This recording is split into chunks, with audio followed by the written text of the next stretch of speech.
constant stimulation in your external environment that reminds you of who you think you are as a personality. It's important for us to separate ourselves from the people we know and the places we go, the things that we do at the exact same time every single day, to remind ourselves what we already know, that you are the creator of your life. And it's important for you to be exposed to information. All of life uses information to organize itself into form.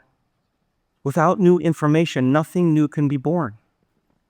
And if you were truly present this weekend and you take attention to the information, and you learn that information, you begin to add new connections in your brain. And if you can repeat that information, if you can think about it, if you can talk about it, nerve cells that fire together, and you have to do it over and over again because it's so much easier to forget this information than to remember it. Now, if we begin to do that, we begin to install the neurological hardware in our brain. Now, I discovered that the more that people understand what they're doing and why they're doing it, the how it's easier. And they can assign meaning to the task, and when they do, they switch on their prefrontal cortex. And that's the boss of the brain, and it wants an outcome. So if you can take that philosophical, theoretical, intellectual information and do something with, apply it, personalize it, demonstrate, try it out. And if you can get your behaviors to match your intentions, get your actions equal to your thoughts, get your mind and body working together, you have a new experience. Now, its experience enriches the circuitry in the brain. And as jumbles of neurons begin to organize into networks, from the moment those neurons string into place, another part of the brain makes a chemical. And that chemical is called a feeling or an emotion. And the end product of the experience is no longer just in the brain. The information is in the body. And you are chemically instructing the body to understand what the mind has intellectually understood. And that chemistry from that experience is selecting and instructing new genes, and you're changing your genetic destiny. But it's not enough to do it once. You got to be able to repeat that experience at will.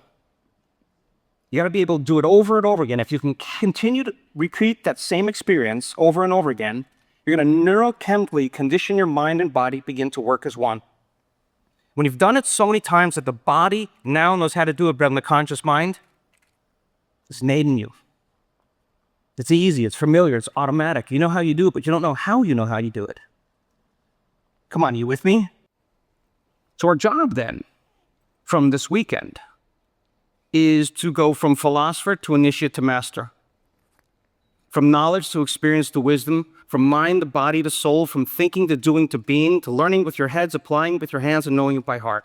To believe, behave, become. And you have all biological and neurological machinery to do this, and I can stand up here today and tell you that common people around the world are doing the uncommon. They look just like you. So then how many people in this room right now believe in the idea that the way you think has something to do with your life? I'm curious. Let me see. You believe that, yes? All right. How many of you actually woke up this morning and was defined by that vision of the future and you took time to create it?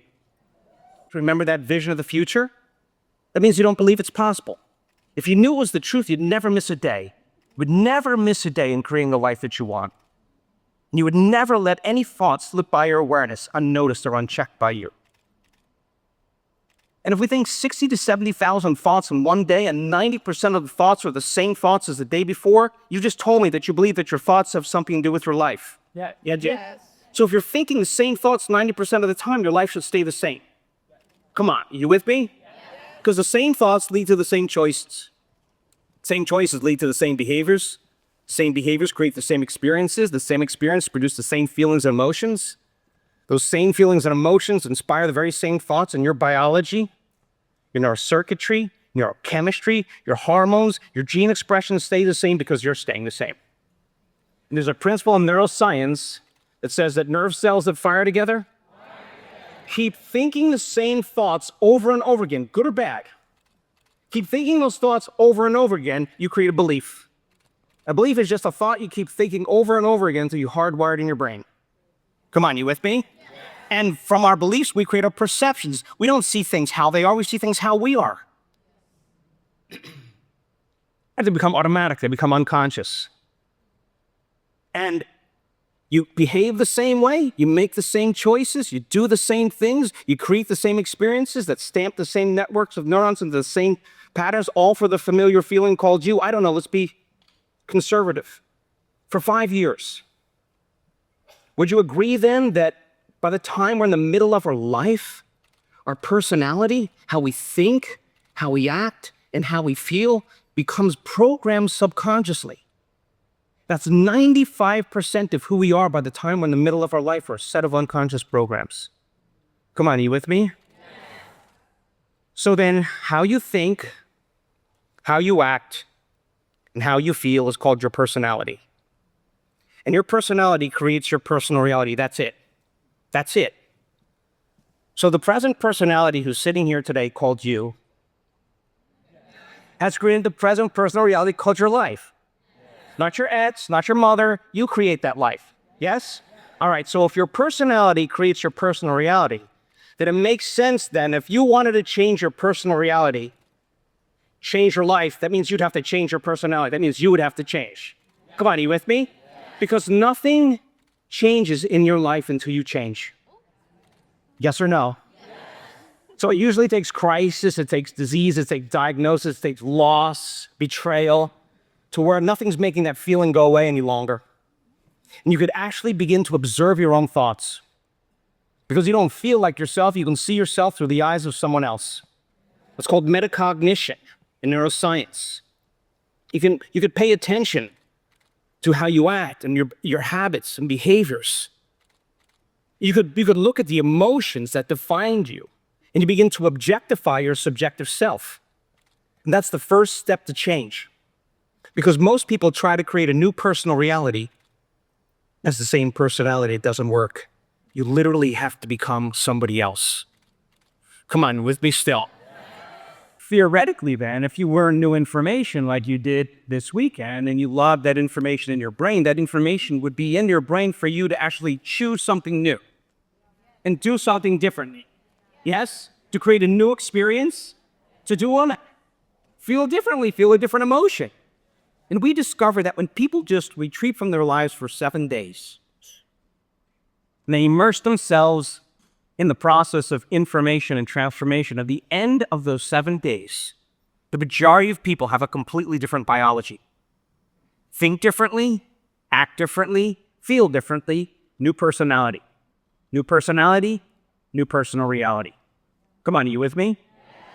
So then you're going to return back into your life, and the spirit of this event has to be carried with you. Because if you return back to the same attitudes, the same behaviors, the same habits, let's default. And the first step to change is overcome. Come on, are you with me? So then the hardest part about change is not making the same choice as you did the day before. And the moment you decide to make a different choice, get ready. Because it's going to feel uncomfortable. It's going to feel unfamiliar. There's going to be some uncertainty. There's going to be some unpredictability. The moment the person steps from the known into the unknown, the body, which has become the mind emotionally of that person, begins to tell the brain, you're not worth it, you're not good enough, it's somebody else's fault, nobody loves you. Body's trying to get mind to return back to familiar territory. But if you can go from the old self to the new self, you have to cross a river. And that is the neurological, the biological, the chemical, the hormonal death of the old self. Most people would rather get on their cell phone or be distracted by something than to take a look at that feeling. So then, people who truly heal and truly change, they come up against their, I can't, it's too hard, I'll do it tomorrow, I'll never change, nobody loves me. They come up against those thoughts. Now check this out. And they do it anyway. Judging it somebody else, that's not going to make you happy. That's going to make you what? Unhappy. Yes or no? Yes. And listen, the stronger the emotions we feel from some event in our lives, the more altered we are inside of us, that disturbance in chemical continuity, the alarm system switches on, your brain narrows the focus, puts all of its attention on the outer environment, takes a snapshot. That's called a long-term memory. Every time the person remembers that event, they're producing the same chemistry in their brain and bodies that the event was occurring. And the body is so objective as the unconscious mind that it does not know some response. You can condition the body to become the mind of that emotion. Now the body's literally living in the past. Come on, are you with me still? Yeah. And that becomes the familiar feeling. You can say to that person, why are you so bitter? Why are you so angry?